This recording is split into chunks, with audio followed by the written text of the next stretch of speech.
Internet para todos.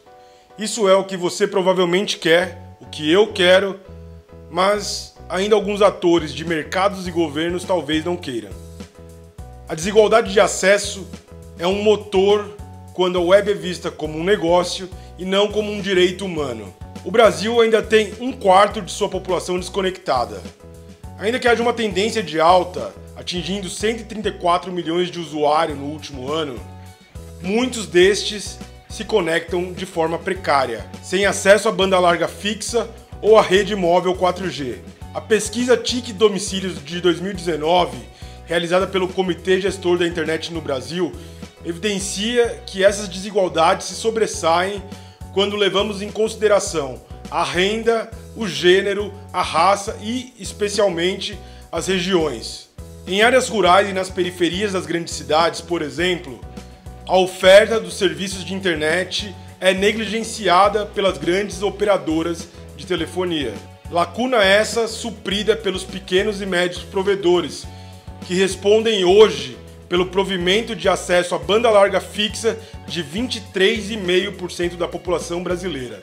Muitas vezes, sem acesso a crédito, esses players têm dificuldades em competir num mercado que exige alto custo de investimento, principalmente em infraestrutura.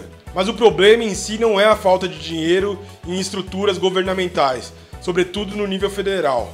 Criado em 2000, o Fundo de Universalização dos Serviços de Telecomunicações, o FUST, já arrecadou 22 bilhões de reais. Somente no último ano foram cerca de 800 milhões de reais. Porém, esse dinheiro nunca foi utilizado para sua devida finalidade. Governo após governo, ele serviu para o fechamento de suas contas, para o pagamento da dívida pública, para fazer superávit primário. Mas esse quadro pode estar mudando. Agora, em novembro de 2020, o Senado aprovou uma lei que destrava o uso dos recursos do FUST para sua devida finalidade, para que esses montantes arrecadados sejam investidos em infraestrutura, na expansão e melhoria das redes e ofertas de serviços de telecomunicações, e principalmente para que esses investimentos aconteçam no interior do país, em áreas rurais desassistidas e nas periferias das grandes cidades. Mas ainda há muito a ser feito. Como se sabe, uma lei por si só não garante nada. Então, no mínimo pela frente, a gente tem a etapa de regulamentação e, sobretudo, a da garantia de que a sociedade poderá participar desse processo, para que, enfim, tenhamos, de fato, internet para todos, que é o tema do Batalhas Digitais, episódio 11. Hoje a gente recebe Cristiana Gonzalez, que é pesquisadora da Unicamp e consultora do GT Acesso da Coalizão Direitos na Rede. E também Marina Pita, especialista em telecomunicações e coordenadora do Intervozes, Coletivo Brasil de Comunicação Social. E eu sou o jornalista Enio Lourenço e esse é o episódio 11 do Batalhas Digitais, que já começou. Vem com a gente!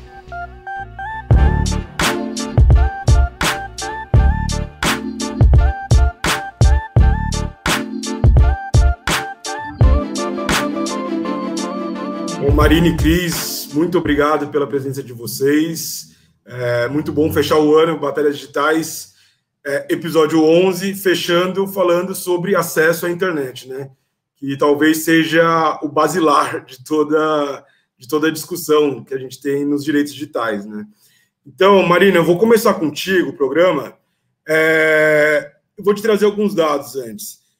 Segundo a União Internacional de Telecomunicações, que é o braço da ONU para Telecom e Tecnologias da Informação, o mundo precisará de 428 bilhões de dólares para conectar aproximadamente 3 bilhões de pessoas até 2030. No Brasil, estima-se que com algo em torno de 60 bilhões de reais, a gente consiga conectar os brasileiros que estão à margem, sem internet. E isso com conexão adequada, né, e com quantidade de dados suficientes. Conexão adequada seria ao menos 4G. Então, dito isso, Marina, eu começo contigo. O que o Brasil tem feito para atingir essa meta de universalização de internet para os seus cidadãos? Bem-vinda. Oi, Enio, obrigada. Muito legal estar aqui discutindo com vocês esse tema que é tão relevante, né?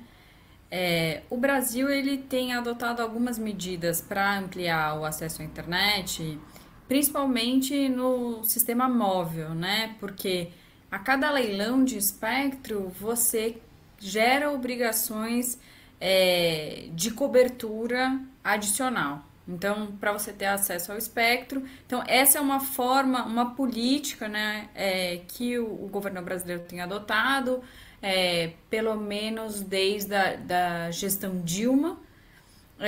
E aí a gente vai ver como é que vai se comportar nos novos leilões, né? A gente está esperando aí alguns leilões de espectro para o 5G. E tem algumas políticas no sentido de facilitar que pequenos e médios provedores possam oferecer o serviço, então uma certa desburocratização para esse setor. Então, tem algumas coisas de fato sendo feitas, mas são absolutamente insuficientes. E um dos motivos para ser tão insuficiente é a falta de recursos para a política pública, né? Então, você tem um satélite que foi lançado pelo Estado brasileiro, que tinha, além do seu objetivo de garantir soberania nacional, ele também tinha um objetivo civil que era justamente para conectar as áreas mais afastadas, onde a infraestrutura de rede, né, fixa é mais difícil de chegar.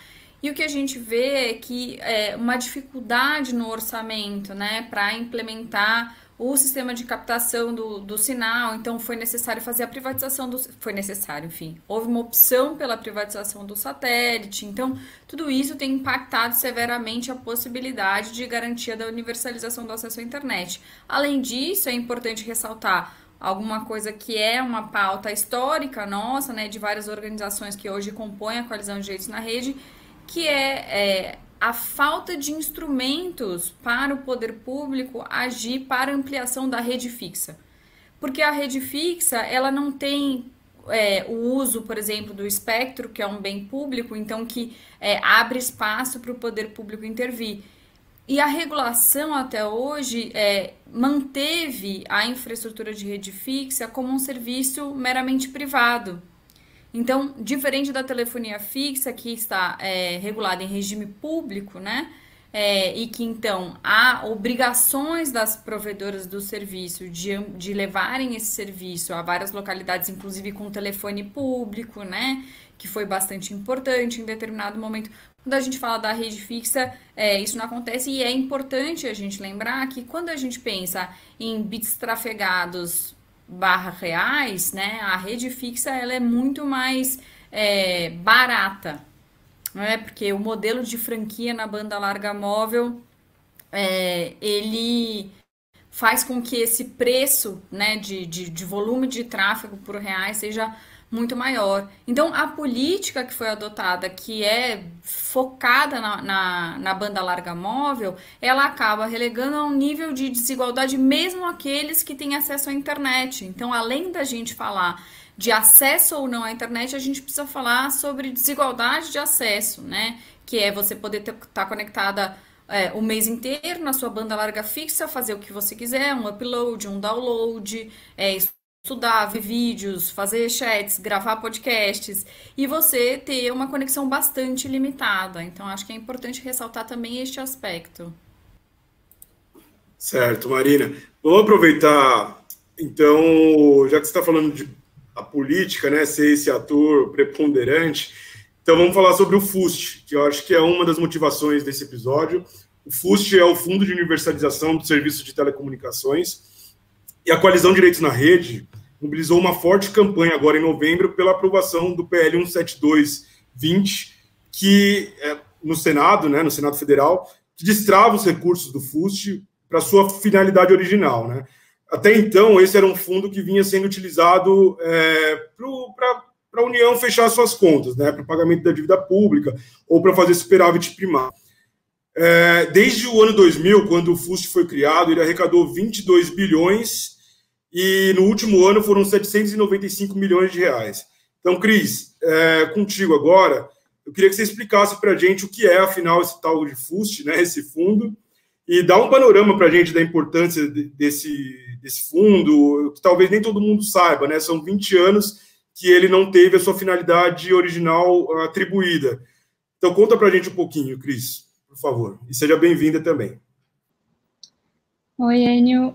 Oi, Marina. Obrigada pela oportunidade de fazer essa conversa, né, sobre o FUST nesse momento, nesse fim de ano tão difícil para todo mundo, né? A gente precisou tanto da internet, né?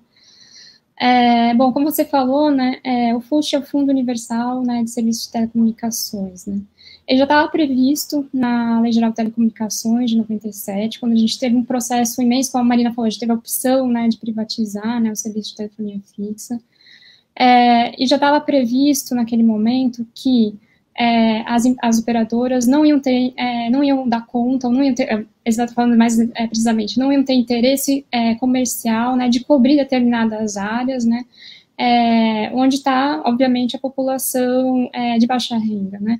Então, já prevendo, né, o que se chama de falha de mercado, né, foi criado uma lei regulamentando e especificando, né, para que, e direcionando, né, uma quantidade de recursos, né, a serem investidos, né, e a cobrirem as metas de universalização, né, do serviço naquela época de telefonia fixa, principalmente, né. Então, foi criado esse fundo, que, na verdade, ele é o que a gente chama de fundo setorial, né, então ele vem, basicamente, né, o grosso da receita vem de 1%, né, da receita operacional bruta, né, das operadoras, né, que era destinado a esse fundo. A lei é de 2000, ele começou a existir, mais especificamente, a partir de 2001, por isso a gente fala, né, são quase 20 anos, e por isso tem esse acúmulo, né, de 20 bilhões de reais, né. Só que o que acontecia, né, esse recurso que vinha do setor e que deveria ser reinvestido no próprio setor, e para cobrir todas essas áreas, né, e toda essa discussão que a Marina fez, né, sobre a importância de políticas públicas, né, para a banda larga, ele sempre era contingenciado, né, porque ele entrava dentro da conta, né, do orçamento federal. Então, acho que também você falou um pouquinho na sua introdução, né, ele era contingenciado e era usado para cobrir, né, o superávit primário, né, em geral, basicamente. E aí, nisso, a gente perdeu, né, 20 anos, né, de possibilidades, né, de fazer projetos de investimento desse recurso, né. Então, já vinha algum tempo que já se vinha discutindo, né, a necessidade de se utilizar esse recurso, né. E aí, em 2018, acho que a Anatel fez um anteprojeto de lei, né, e ao mesmo tempo, né, acho que foi em 2007, já corria, né, no Congresso, no Senado, um projeto de lei tentando fazer o uso desses recursos, mas aí mais direcionado para a educação. Então, ele tem um percurso longo, intricado aí, né, acho que a Marina acompanhou mais essa parte do Congresso, eu só peguei o finalzinho, assim, né, quando ele já estava no Senado. Mas a Anatel já tinha discutido esse anteprojeto, né? Ele foi para o Congresso e aí finalmente foi aprovado esse ano. O que é importante, assim, em termos gerais, né? Acho que tudo que diz respeito ao acesso à internet, né? Porque quando a gente está falando especificamente de infraestrutura, né? Então, quando a gente fala de infraestrutura, isso não é só para o serviço de telecomunicações, acho que isso é válido para a infraestrutura, enfim, de energia elétrica, né, de acesso ao saneamento básico, qualquer tipo de infraestrutura, ela é absolutamente determinante, né, para a circulação, né, de mercadorias, de pessoas, para o acesso a direitos, né, enfim, ela tem um impacto profundo no cotidiano das pessoas, né, e quando a gente fala especificamente, né, de infraestrutura de telecomunicações, quando a gente vê, né, a economia, a sociedade migrando, né, ou cada vez mais sendo impactada, né, por essas tecnologias digitais, ela passa a ser absolutamente determinante, né, para os modos de vida das populações, e justamente por causa disso ela acaba criando, né, diferenciações. Então, a gente tem as pessoas que são incluídas e as pessoas que são excluídas, né? Eu geralmente não gosto muito dessa palavra, porque parece, enfim, que todo mundo é obrigado a usar um determinado tipo de tecnologia, que não existem outras formas de comunicação, mas é fato que hoje, né, a economia, o acesso a direitos, como eu já falei, elas estão girando em torno, né, dessas tecnologias. E aí vem o impacto profundo que a aprovação, né, dessa lei vai ter em uma série de setores, né, da sociedade. Hoje a gente fala muito em acesso a serviços bancários, né, hoje a gente discute muito sobre transformação digital. A gente, claro, tem muito cuidado que tipo de transformação digital a gente está falando, que é a digitalização dos serviços públicos, e aí como que a gente vai fazer essa digitalização, a gente vai precisar de uma infraestrutura para isso. A gente também fala muito sobre novas formas de trabalho, né? Acho que a pandemia empurrou boa parte da população a fazer trabalho de casa, só que, claro, que quem consegue fazer o trabalho de casa, quem tem acesso a um computador, é uma boa conexão, né? Então, modalidade de ensino remoto, né, nesse contexto, e, enfim, a grande preocupação agora é depois, né, como que vai ficar, porque a gente já tem um avanço, né, muito grande de empresas do setor privado, desenvolvendo plataformas, né, aplicações e vendendo esses serviços, né, para escolas e universidades públicas, né, então você tem uma série de transformações acontecendo aí que vão depender, né, do acesso a uma infraestrutura de redes, né, de alta velocidade, né, à internet, de acesso que promovem o acesso à internet. Então, enfim, acho que eu posso falar horas sobre os impactos, enfim, né, que o acesso a esses recursos. E aí, acho que como a Marina falou, né, um pouco, eu acho que ele serve também, ele serve de incentivo, né, ao desenvolvimento de políticas públicas, porque a gente sempre fala assim, a gente precisa desenvolver políticas públicas no setor, mas nunca tem recursos, né, então agora a gente tem a possibilidade, né, a gente tem esse fundo, né, para ser usado.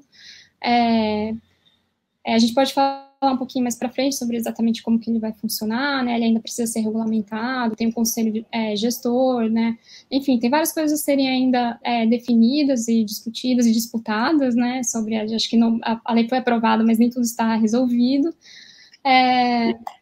mas, enfim, eu acho que é isso, eu acho que, em geral, acho que é a importância do fundo. Além disso, acho que tem mais uma coisa, né, não sei quem vai assistir, enfim, né, esse podcast, mas assim, está acompanhando, né, tem a PEC da desvinculação, né, dos fundos, né, então eu acho que a aprovação dessa lei também protege um pouco o FUST, ou nos dá um argumento a mais, né, de retirar o FUST da lista, né, de fundos a serem desvinculados do seu setor, né, vamos dizer assim, né? Então eu acho que isso também nos ajuda a, enfim, direcionar os recursos para políticas públicas, né, para os pequenos provedores, para centros comunitários, bibliotecas comunitárias, enfim, acho que a gente ainda tem um longo caminho pela frente, mas isso foi um avanço enorme, assim, né, acho que a gente agora pode tentar recuperar esse tempo perdido aí de 20 anos.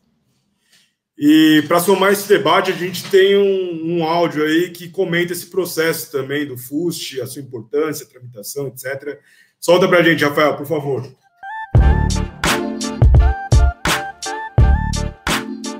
Olá, Enio, amigas e amigos da Coalizão. É um prazer falar com vocês, especialmente sobre um tema tão importante quanto esse. No momento em que o acesso à internet se revela mais essencial do que nunca. Bom, eu diria, para começar, que o FUST foi idealizado ali no processo de privatização do sistema Telebrás como um instrumento para corrigir aquilo que a teoria da regulação chama de falhas de mercado, né? Ou seja, um desinteresse natural das grandes operadoras em investir, em atuar em regiões não rentáveis, periferias das grandes cidades, regiões rurais e regiões remotas, tá? É um instrumento que foi idealizado e que consta do marco regulatório da maioria dos países do mundo, que adotaram um modelo semelhante ao nosso, né? Com a diferença de que no Brasil, quando nós privatizamos as telecomunicações, a tarefa de universalização ainda estava por ser cumprida, né?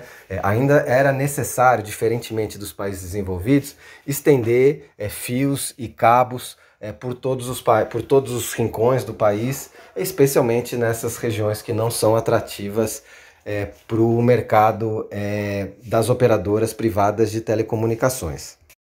Ou seja, num país com as características brasileiras, muito desigual e com território imenso, ainda inexplorado em parte, um instrumento como esse se faz ainda mais importante.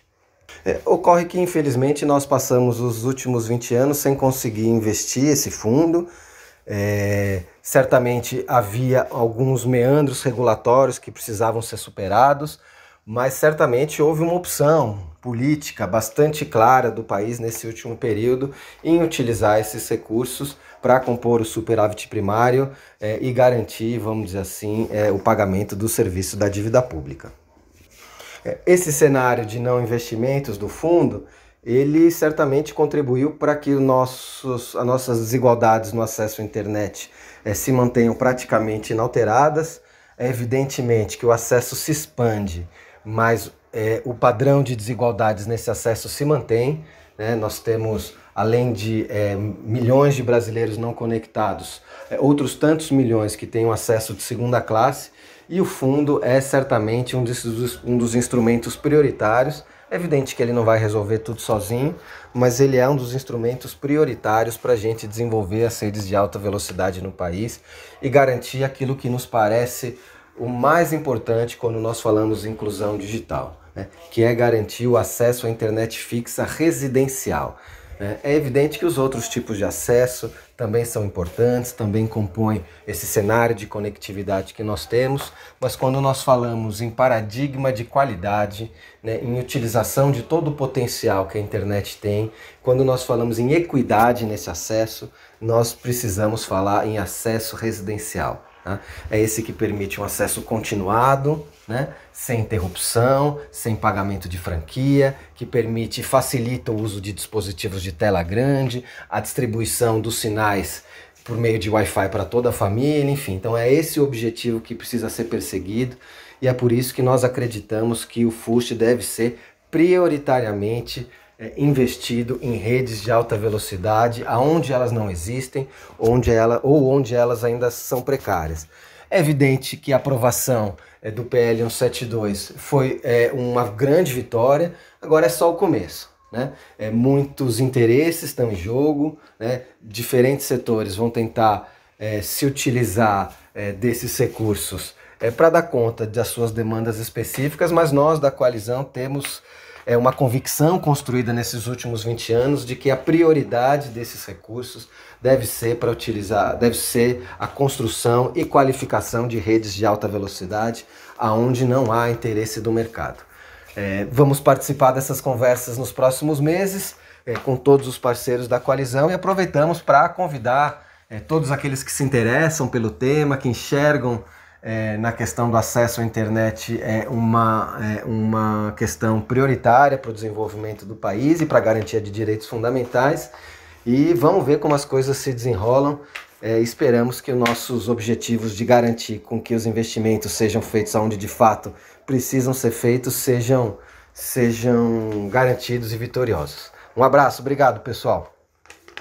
Deixa eu aproveitar então e tentar transformar para a audiência isso um pouco na prática, no que pode se reverter o destravamento dos recursos do FUST. No texto aprovado pelo Senado, agora em novembro, se destaca que a finalidade do FUST para a expansão, uso e melhoria das redes de serviços de telecomunicações sejam para áreas rurais e urbanas com baixo IDH, assim como também conectar escolas e estudantes. Então, isso está na lei, né? Tá no texto, isso acho que é até determinante, né, nesse encaminhamento de políticas públicas, como a gente está falando agora.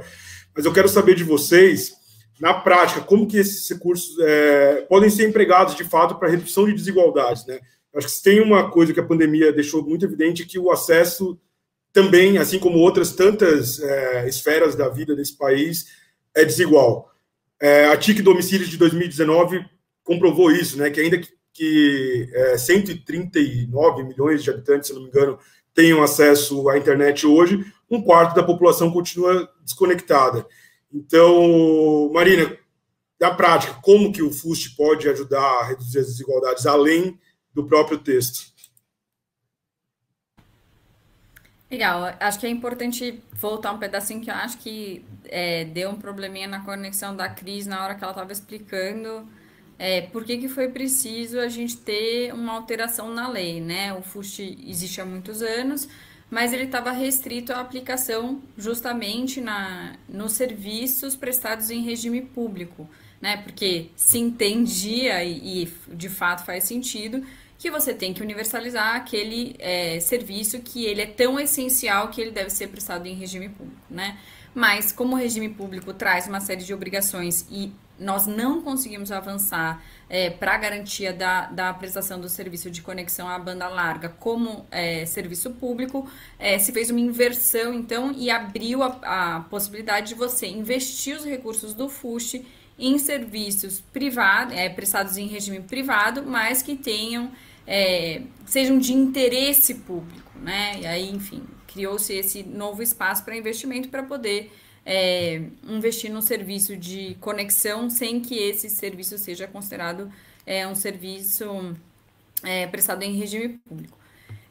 Ele permite, além, então, esse investimento em redes, né, nessas áreas rurais e em áreas de baixo IDH, e, no entanto, a gente precisa observar um fator, né, importante na desigualdade de acesso, que é o preço.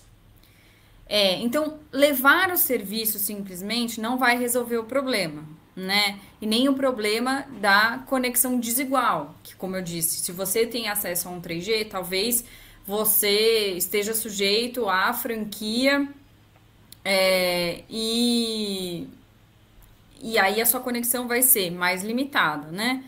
E sujeita a discricionariedade sobre alguns aplicativos terem zero rating ou não. Então, o que a gente entende que tem que ser o investimento do FUST, né? O investimento do FUST ele tem que ser primeiro na rede que pode beneficiar todo o mercado. Então, que é a rede de atacado, que a gente chama de backbone e backhaul. Quando você faz um investimento na rede de atacado, todos os pequenos provedores e os grandes provedores podem usar essa rede para oferecer o serviço, de forma que você tem um recurso que privilegia todo o setor, né, em vez de uma ou outra operadora, e você permite maior concorrência. Então é importante que se observe, por exemplo, os municípios onde não há backhaul de fibra. E é importante, inclusive, atualizar esses municípios, né? Porque como não tem obrigação dos provedores eles prestarem informações à Anatel de onde eles estão construindo rede, quando a gente está falando de rede fixa, então a Anatel não tem todas as informações necessárias para definir a política pública. Então é preciso fazer uma atualização dessas informações e privilegiar então essa infraestrutura. O que seria o oposto disso, né? Uma das alternativas, né, seriam as empresas fazerem um investimento no que a gente chama de última milha. Então, se determinado município, né, ele pode ser atendido com uma infraestrutura de rádio por uma empresa, e aí você usa os recursos do FUST para isso. Geralmente, né, esse tipo de política acaba beneficiando as grandes empresas, então, que não traz um benefício para o município também, né, e para aquela região de ter uma empresa local sendo desenvolvida, né, então você tem as grandes empresas que fazem remessas de lucro para o exterior. Além disso, você tem um investimento que beneficia uma única empresa e que não estimula a concorrência naquela localidade. Então, nós estamos trabalhando nesse sentido, né, que o investimento seja feito prioritariamente nas redes de atacado. E como você mesmo disse, Enio, são bilhões ainda que precisam ser investidos para garantir a universalização do acesso. Então, é importante que a gente observe qual a infraestrutura que será beneficiada, né? E a gente defende que também seja a conexão no modelo de banda larga fixa, porque até hoje é proibido você fazer a oferta da banda larga fixa no modelo de franquia. Então, acho que outro ponto que a gente pretende salientar aí numa perspectiva de regulamentação. Cris, você quer complementar? eu lembro que nos nossos debates, até colocando um offzinho aqui, você sempre falava dos assuntos da educação, né? De como o FUST pode ser importante para a educação. Você está a fim de complementar nessa linha, por favor? Eu acho que nesse sentido que a Marina falou, né, de ampliar o investimento em banda larga fixa, e dessa forma, como a lei, né, ela permite o desenvolvimento, né, de projetos e parcerias entre o setor privado, né, setor público, instituições de ensino sem fins lucrativos, isso vai afetar diretamente as escolas públicas, que podem desenvolver projetos juntos, né, de investimento em rede para as escolas. Eu acho que é nesse sentido que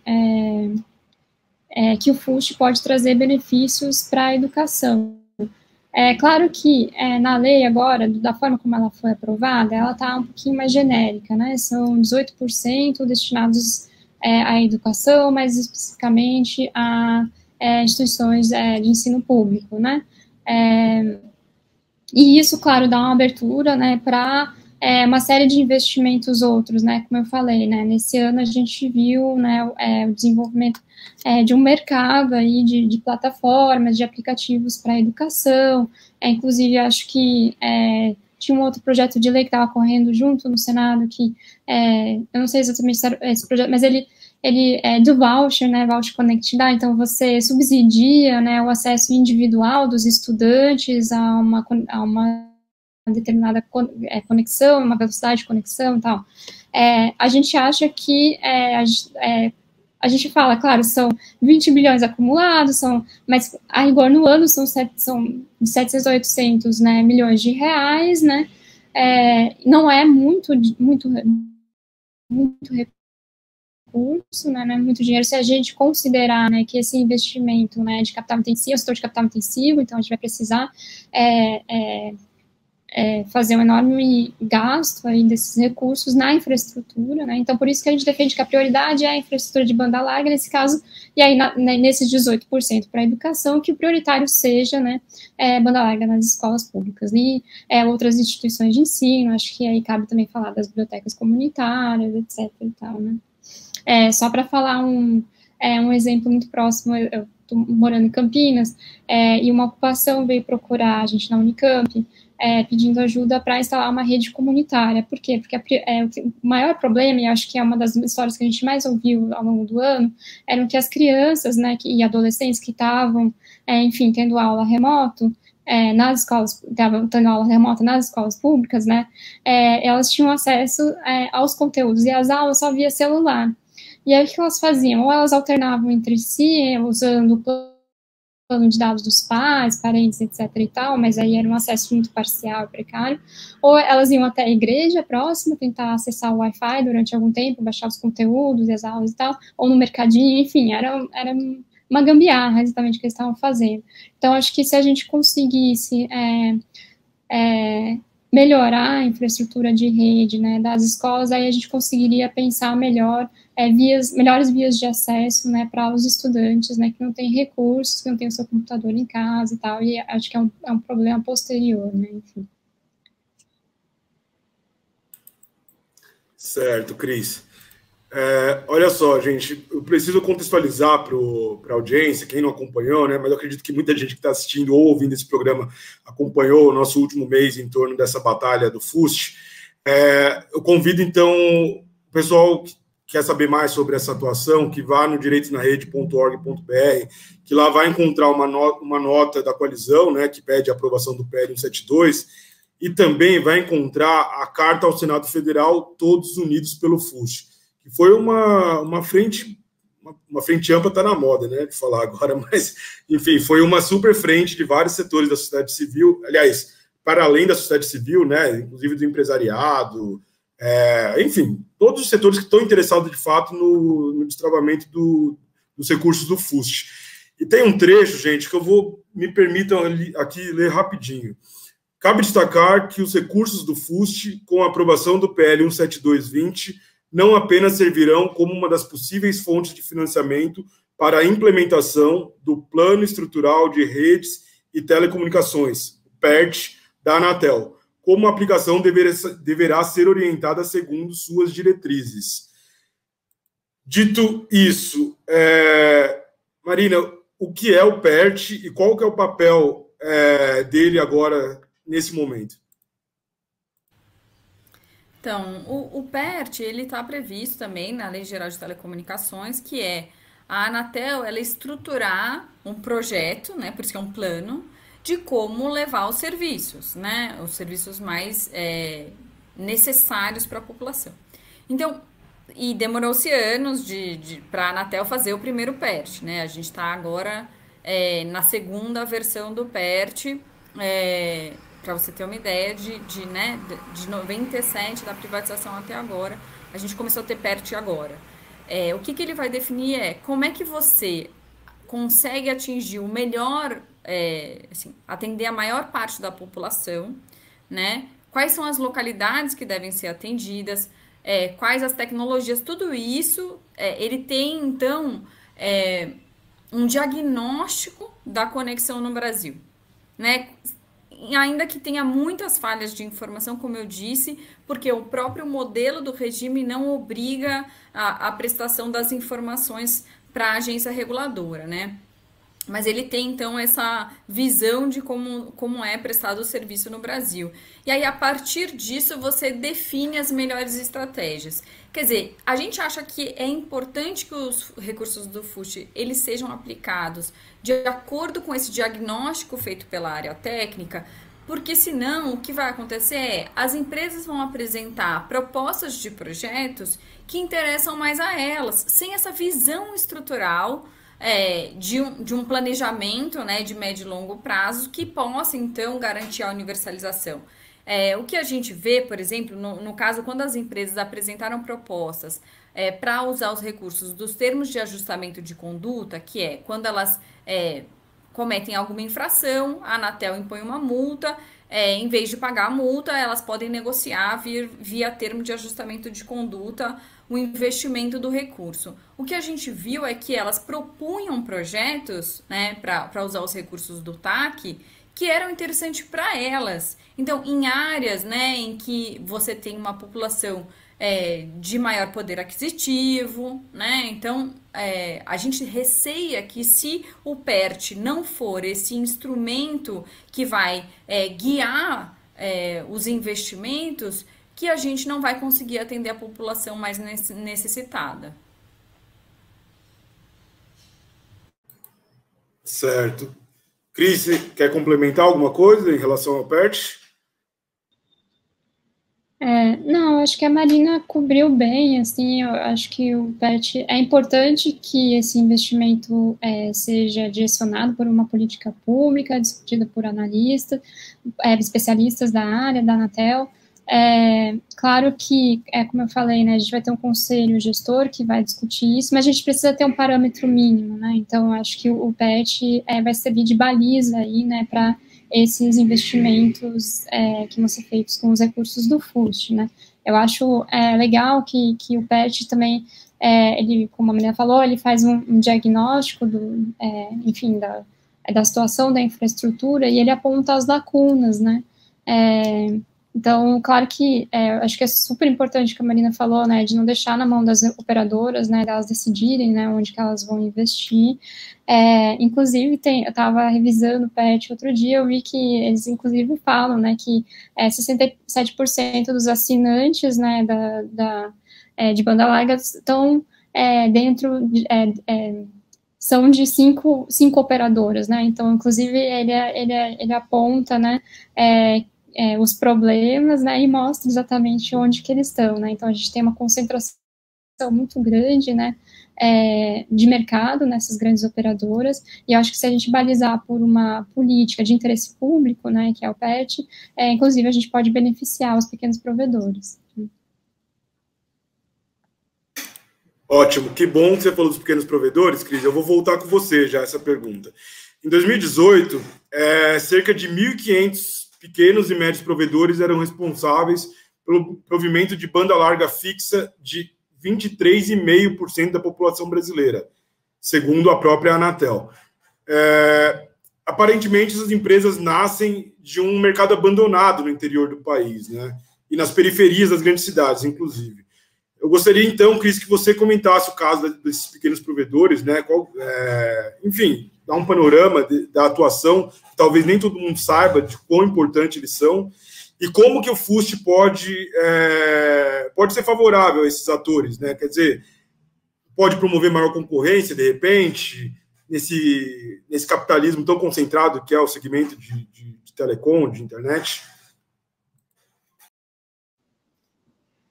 Tá, eu vou começar, mas depois eu vou passar para a Marina, que eu acho que ela está mais articulada, né, com os pequenos provedores, né, inclusive essa carta que a gente fez, né, todos unidos pelo FUST, né, no dia da aprovação, que a gente soltou no dia da aprovação da lei, inclusive a Marina foi responsável por articular e abrir o diálogo, né, com os pequenos provedores, né, que assinaram a nossa carta, né, então, mas é um pouco isso que você falou, né? Se a gente olhar os dados do CETIC, né, a gente vê, né, que em termos gerais no Brasil você tem 58% da população usando exclusivamente, né, acessando a internet exclusivamente pelo celular, e desses 58% você tem 79% na zona rural, né?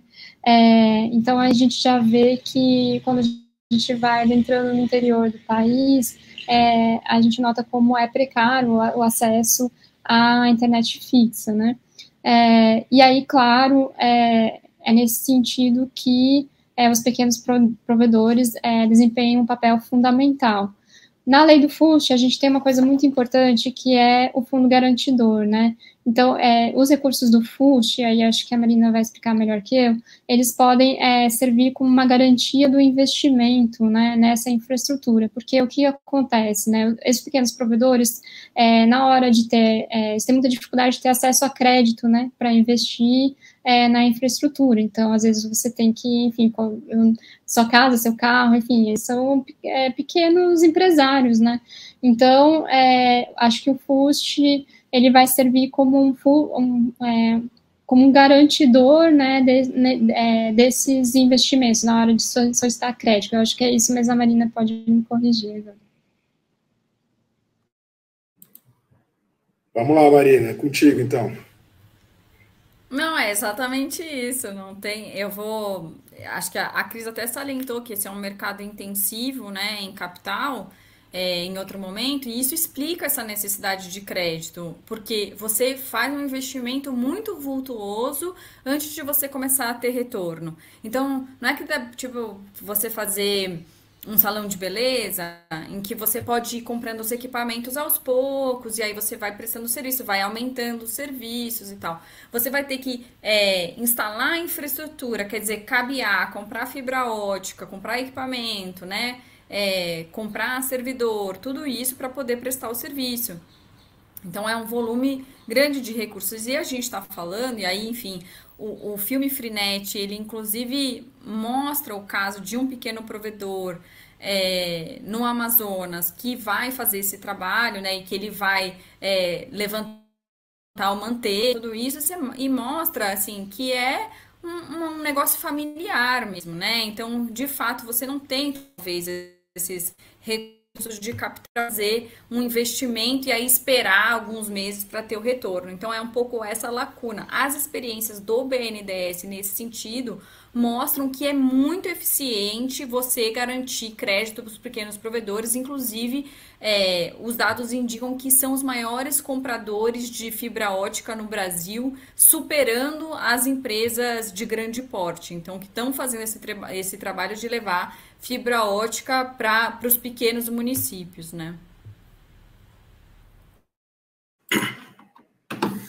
Certo. Vamos fazer uma contraposição agora também, falar então desses concentradores de mercado, né? Teve um caso que me chamou muita atenção agora no meio da pandemia, no início da pandemia, em abril, que o jornal Estadão apurou que as teles tentaram apresentar uma proposta para o governo federal que seria um programa chamado Conexão Solidária. Ele seria um voucher de R$15 distribuído para 13,5% da população, 13 milhões e meio de pessoas cadastradas no Bolsa Família. essa proposta, inclusive, poderia ser subsidiada com os recursos do FUST, que eles mesmos pagam, né? Então, eu queria saber o que vocês acham dessa proposta, se ela é muito indecorosa, pouco ou nada indecorosa, e como que vocês observam, de fato, a atuação das teles no desenvolvimento do serviço de internet no Brasil nesses últimos 20 anos. Tá bom. Então, esse debate em torno do voucher para conexão à internet, ou Bolsa Internet, né, é uma discussão longa. A Anatel analisou essa possibilidade de usar o FUST para isso. E qual foi a conclusão? O valor que seria possível pagar por família, hoje cadastrada no CadÚnico, né?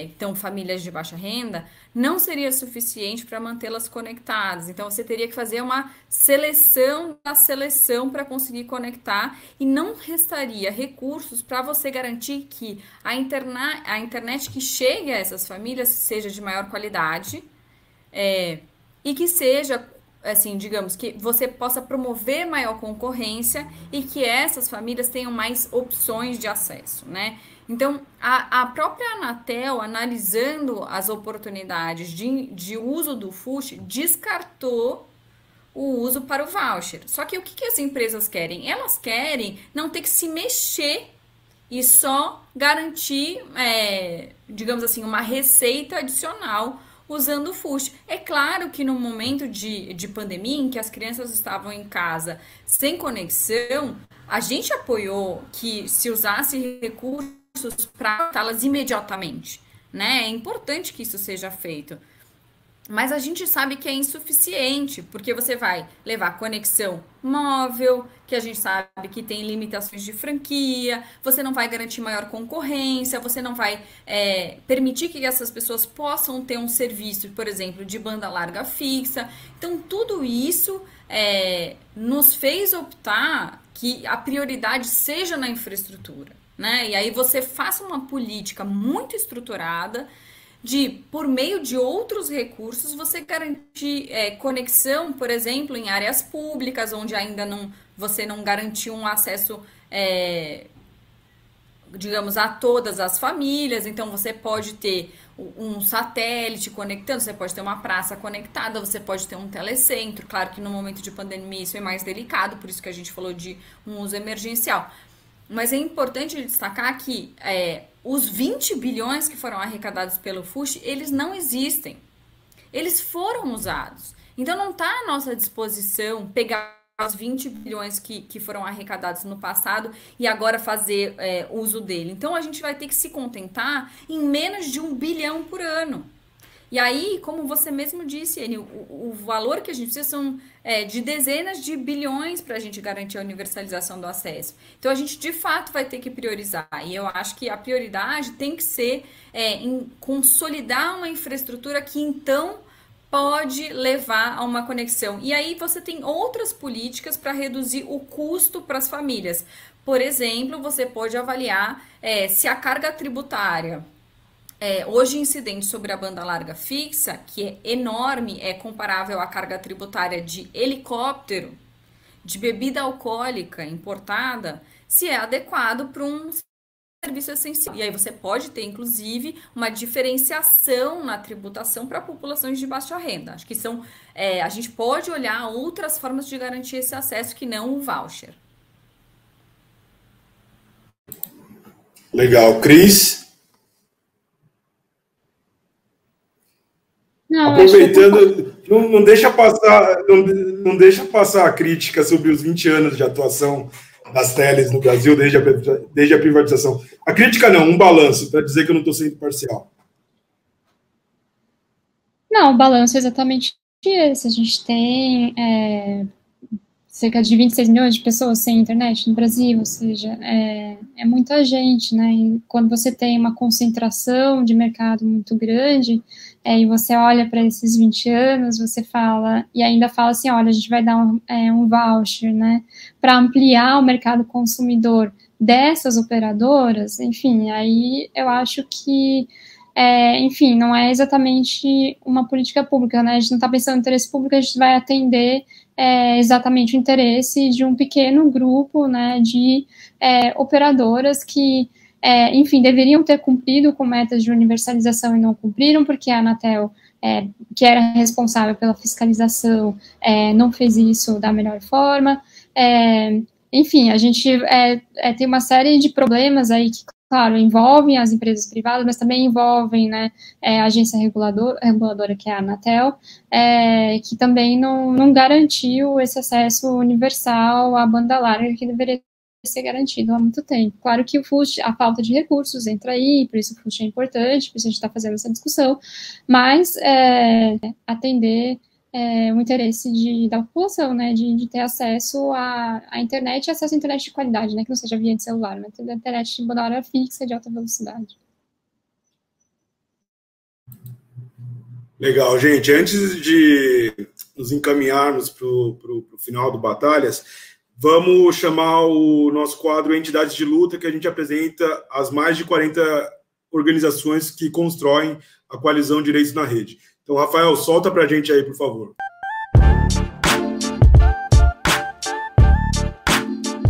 Olá, tudo bem? Meu nome é Évora Cardoso, eu faço parte da ONG Me Representa, que foi criada em 2016 com o objetivo de garantir maior participação para mulheres, pessoas negras, LGBTs e indígenas na política. Porque esses grupos, que somados são boa parte da população brasileira, não estão ocupando os cargos de poder. Porque homens brancos, oficialmente héteros e cis, que este sim, talvez a maior minoria da população brasileira, estão ocupando cerca de 70% dos cargos políticos no país. Essa realidade precisa mudar. Esse é um trabalho bastante exaustivo que a gente tem pela frente. No entanto, em 2020, a gente viu uma mensagem muito forte sendo enviada pela população brasileira ao elegerem com votações históricas mulheres negras, travestis em várias câmaras de vereadores espalhadas pelo país.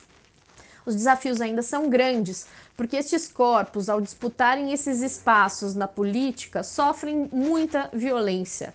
E é por isso que o Me Representa faz parte também da articulação Treta Aqui, e com o objetivo de combater o discurso de ódio e a desinformação, que são formas de violência política contra esses corpos que desafiam esses espaços, né? Fazemos parte também da coalizão Direitos na Rede, porque a violência política também se manifesta principalmente pela internet. Então é importante garantir que o ambiente digital seja seguro, seja participativo e diverso. A gestão do Me Representa é feita por 5 entidades, são elas Blogueiras Negras, Fundação Cidadania Inteligente, Mulheres Negras Decidem, Rede Feminista de Juristas e Vote LGBT. Ainda temos muitas lutas pela frente e contamos com a sua participação. Acompanhe e Me Representa nas redes.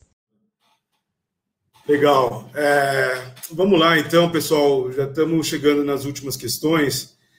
Marina e Cris, eu acho que muitas das pessoas que chegaram até aqui no podcast agora também devem estar pensando, a gente está discutindo conexão no Brasil profundo, que ainda funciona em 2G, 3G, e o 5G está aí, né? Pelo menos fases de teste em alguns países já ocorrem. A gente tem um governo que responde à demanda do 5G com bravatas. Então, eu queria saber para vocês como que vocês enxergam, né, a chegada dessa nova tecnologia, enquanto a gente ainda vive um certo anacronismo, né, de acesso. A chegada do 5G nesse momento, ela pode causar um impacto negativo no que se refere a essas discrepâncias todas que a gente está falando, ou seja, enquanto a gente está tentando cobrir a cabeça, vai descobrir os pés e ampliar essas desigualdades? Marina, o que você acha? Sim, traz uma complexidade muito grande, porque o 5G, ele tem uma capacidade, uma velocidade tamanha que ele pode suplantar, digamos assim, uma conexão fixa. Então, ele pode ser concorrente com uma conexão fixa. Porém, a regulação da rede móvel é de permitir franquia. Então, é possível que você comece a ter mais oferta, né, da banda larga fixa que utilize a infraestrutura móvel. Então, você tem um modem na sua casa, mas ele vai chegar por conta de um chip 5G. E aí, acho que tem um desafio que é, neste modelo, né, que vai se usar a infraestrutura móvel para oferecer um serviço do tipo fixo, o que vai ser predominante? Se é a regulação de que não pode oferecer, não pode prestar o serviço com franquia na banda larga fixa, ou se vai ser predominante o entendimento de que é o uso da rede móvel que vai definir a possibilidade de oferta do serviço como franquia ou não. Além disso, né, tem uma preocupação muito grande dos pequenos provedores, que eles não tenham como concorrer com o 5G. Por quê?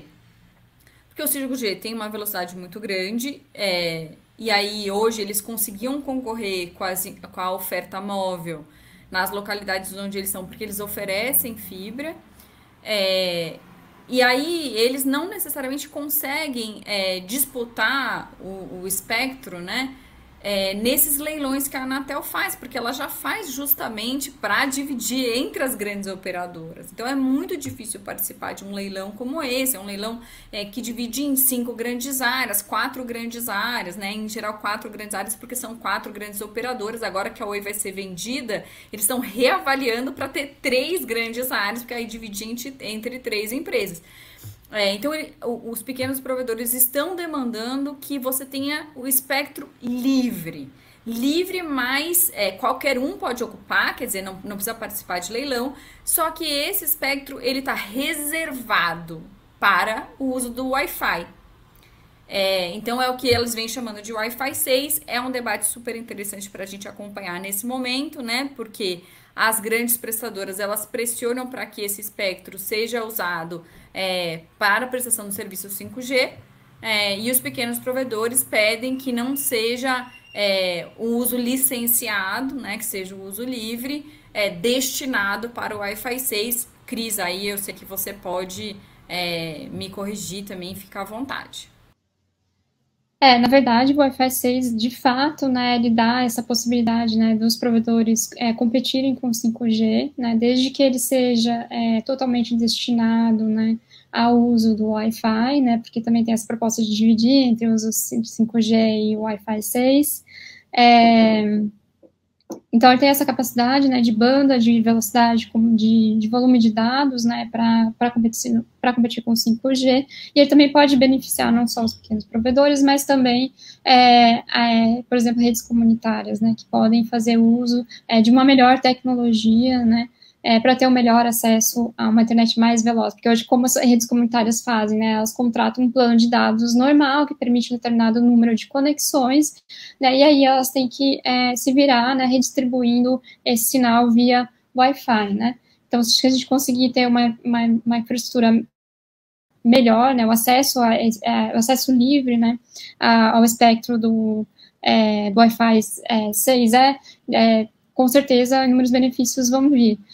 Eu acho que também essa discussão do FUSH, ela tem a ver com 5G, também no sentido de que, nossa, vocês estão discutindo banda larga fixa, né, como o Enio falou, vocês estão discutindo banda larga fixa, mas a gente já está aí migrando para o 5G, está todo mundo na expectativa, né, do que vai chegar, qual vai ser a tecnologia escolhida, etc. e tal. Não tem 5G sem fibra, então a gente vai precisar de uma infraestrutura fixa, robusta, né, para cabear é difícil, cabear, enfim, zona rural, a gente vai ter que ter muita infraestrutura fixa para conseguir distribuir o 5G, e aí eu acho que é exatamente por isso que a gente chamou o PL 7220 do FUST de um projeto de lei de consenso, porque aí existem inúmeros interesses, né, acho que principalmente das empresas do setor que estão interessados nas novas tecnologias de internet das coisas, aplicações, né, inteligência artificial, etc. e tal. Então, ele é absolutamente fundamental para a gente avançar na implementação e na discussão do 5G. Eu acho que tem uma discussão enorme aí a ser feita também, né, eu acho que ele vai ajudar a redistribuir um pouco, né? Talvez a expectativa é que ajude a redistribuir o acesso ao 5G, porque antes da aprovação da lei do FUST, o que a gente falava, 5G vai chegar no Brasil para carro autônomo andar na Avenida Paulista, né? Era um pouco, assim, um pouco caricato, mas era um pouco essa a ideia. Então, a discussão de IoT, ela está sendo feita nos setores que tem dinheiro no país, que é o setor de transportes e o agronegócio, né?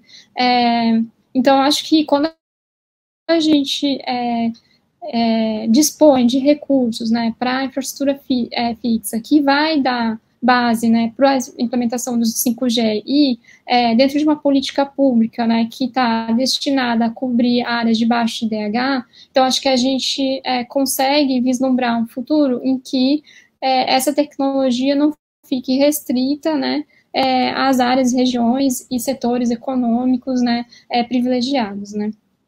Então, acho que essa é a importância dessa discussão do FUST para o 5G.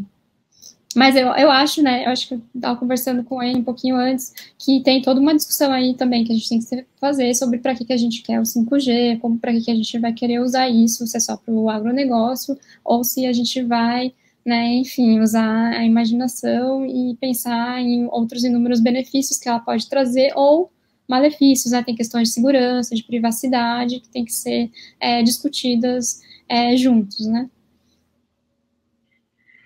Bom, é isso, gente. Marina e Cris, muito obrigado. Foi um ótimo episódio. Temos muitas nuances técnicas, mas eu acho que vocês conseguiram traduzir um pouco o tema para o público. Eu mesmo não sou um super especialista na área técnica e consegui entender mesmo durante o episódio, além de estudar a pauta anterior. Mas eu quero deixar para vocês esse último minutinho para as considerações finais, óbvio, mas também que vocês retem agora os próximos desafios a partir dessa lei, né, do FUST, que destrava os recursos do FUST, convocando, inclusive, a sociedade civil, a população, como que a gente pode se mobilizar para, de fato, não virar uma letra morta, não virar uma lei que não se concretize de fato. Então, Marina, contigo. E obrigado pela presença, pela participação no Batalhas 11. Bom, obrigada, eu agradeço em nome do Intervozes, a gente tem se dedicado bastante a esse tema, né? É importante a gente saber que a gente deu um passo muito pequeno para garantir a aplicação do FUST, né? Nada impede que os recursos arrecadados não sejam contingenciados, então a gente pode continuar com um contingenciamento de grande parte, né, do fundo. Então é preciso também discutir no orçamento público se de fato você vai ter uma destinação e depois você tem que ter o empenho desses recursos, né, a partir da definição desse conselho gestor. E uma das preocupações nossas é como será definido os integrantes do conselho gestor, especialmente nas vagas da sociedade civil.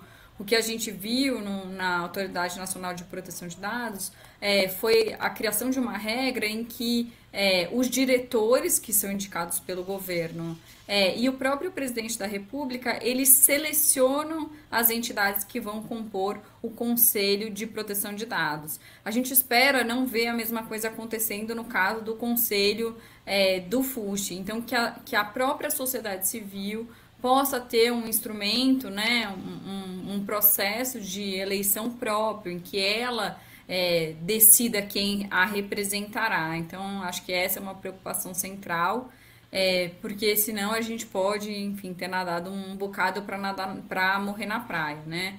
E, enfim, acho que uma prioridade máxima e que tem pouco impacto no teto dos gastos é a criação, de fato, do fundo garantidor para o investimento dos pequenos provedores, e a gente espera que isso seja operado da forma mais rápida possível. Então, essas questões eu acho que ainda vale acompanhar. Tem aí a sanção presidencial, a sanção ao veto, né, que a gente precisa acompanhar, e essa regulamentação que vai ser fundamental para a gente, de fato, conseguir a implementação desses recursos em redes de forma estruturada e pensando no interesse público. Cris, muito obrigado pela sua participação, e é contigo agora a deixa final. Bom, então, obrigada de novo, Enio, Marina, pela conversa. Eu acho que é um pouco por aí, né? O desafio maior agora vem, né? Tanto em como a gente evita que esse recurso continue sendo contingenciado, tem o processo todo de regulamentação, né? Como a gente conversou aqui, né, durante o podcast, a gente tem que a gente tem que garantir, né, que esses recursos sejam investidos prioritariamente, né, em infraestrutura de rede fixa, e daí a gente tem o PET como balizador, e tudo isso, né, vai ser discutido daqui para frente. Então, como eu falei, como esse projeto de lei foi considerado projeto de consenso, isso agora vai virar, na verdade, vai ser traduzido em diferentes tensões, né, porque cada um tinha um interesse específico, né, nesse projeto de lei, e esses interesses vão começar a aparecer mais explicitamente a partir de agora, embora a gente já consiga identificar alguns, né. Então, acho que vai ser um processo de regulamentação. Eu, pelo menos, acho que vai ser um pouco difícil, então a gente vai ter que continuar fazendo pressão, né, sobre o Ministério das Telecomunicações, vai ter que tentar convergir interesses de diferentes setores para a gente fortalecer algumas propostas, né, acho que essa da prioridade do investimento em infraestrutura é uma delas, e a gente vai ter que tentar garantir, né, como a Marina falou, que esse conselho gestor tenha não só na indicação, né, de quem vai ocupar os lugares da sociedade civil, mas que ele tem autonomia, ele é vinculado ao Ministério das Comunicações, né, mas isso eu acho que não pode significar que vai ter uma ingerência direta, né, enfim, inclusive poder de veto, né, do Ministério, do Poder Executivo em cima desse conselho gestor, né, porque e por que ele é tão importante assim, né, porque vai caber a ele, né, analisar, selecionar, estabelecer critérios, dos projetos, planos e ações a serem submetidos, né, e a utilizarem os recursos do fundo, né, então ele é absolutamente fundamental, né, para decidir para onde que esses recursos vão ser investidos, né, então eu acho que ele precisa desfrutar de uma autonomia nessas decisões, né, e a gente também precisa estabelecer mecanismos de fiscalização, né, porque não adianta a gente também aprovar uma série de discutir, né, numa reunião do conselho gestor, enfim, quais são os projetos, aprovar, pronto, e achar que eles vão acontecer, né, da maneira como eles foram apresentados. Então, a gente vai ter que estabelecer também mecanismos de acompanhamento e fiscalização, né, dos projetos a utilizarem os recursos do FUST. Eu acho que esse vai ser um dos desafios grandes, porque vai demandar tempo e recursos, né, do conselho gestor, né, e também de quem estiver envolvido, né, nos projetos, né, no processo de implementação, né, do financiamento.